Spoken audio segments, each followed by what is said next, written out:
আসসালামু আলাইকুম, welcome back ভাইয়া একাডেমিতে। পুরো ক্লাস জুড়ে আমি আছি আরফিন কাফি। তো আজকে আমি যে বিষয় পড়বো সেটা তোমরা অবশ্যই ভিডিওর পুরোটা না টেনে পুরোটা দেখবা। অবশ্যই যেটা পড়বো অবশ্যই তোমরা বুঝতে পারবা। তো আজকে আমি যেটা বিষয় পড়বো সেটা হচ্ছে পার্টিসিপল ফ্রেজ। Participle phrase. এখন ফ্রেজ হতে গেলে আমরা আগে জানি যে গ্রুপ অফ ওয়ার্ড লাগবে এবং সেটা সিঙ্গেল পার্ট অফ হিসেবে মতো কাজ করবে। অর্থাৎ এই পার্টিসিপল ফ্রেজটা হবে পার্টিসিপল প্লাস ওয়ার্ডস।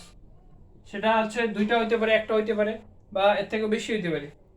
সুতরাং গ্রুপ অফ ওয়ার্ড হতে হবে, পার্টিসিপল প্লাস সামথিং, সাম ওয়ার্ড হতে হবে, এবং সেটা কাজ করবে পার্টিসিপল মতো। যেহেতু পার্টিসিপল ফ্রেজ কাজ করবে পার্টিসিপল মতো। এবং এটা বসবে কোথায়? যেখানে পার্টিসিপল বসে সেখানে বসবে। আমি প্রেজেন্ট পার্টিসিপলের উদাহরণ দেখাচ্ছি। Present participle phrase,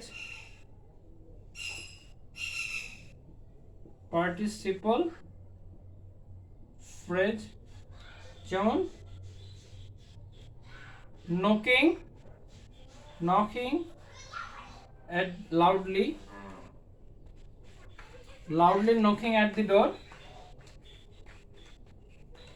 He demanded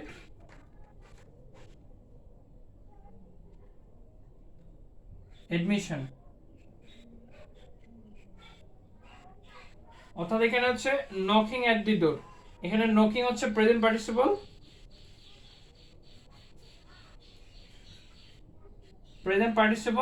এবং প্রেজেন্ট পার্টিসিপলের সাথে সাম এক্সটেন্ড আছে, অর্থাৎ ওয়ার্ড আছে, কিছু যুক্ত আছে, যেমন অ্যাড, তিনটা ওয়ার্ড আছে এখানে। পুরোটাই মিলে হচ্ছে প্রেজেন্ট পার্টিসিপল ফ্রেজ। নকিং এর সাথে, নকিং হচ্ছে প্রেজেন্ট পার্টিসিপল, কিন্তু নকিং এর সাথে অ্যাড, দা প্লাস ডোর, এই তিনটা মিলে, চারটে মিলে হচ্ছে প্রেজেন্ট পার্টিসিপল ফ্রেজ, অর্থাৎ পার্টিসিপল ফ্রেজ। এবং এটা সব সময় বসে কোথায়? মেইনলি বসে হচ্ছে অ্যাডভার্বের পরে। অ্যাডভার্বের পরে, এখানে লাউডলি হচ্ছে অ্যাডভার্ব পরে কি বসে?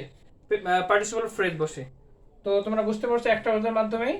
আশা করি নেক্সট ক্লাসে দেখাবো। সে পর্যন্ত ভালো থেকো।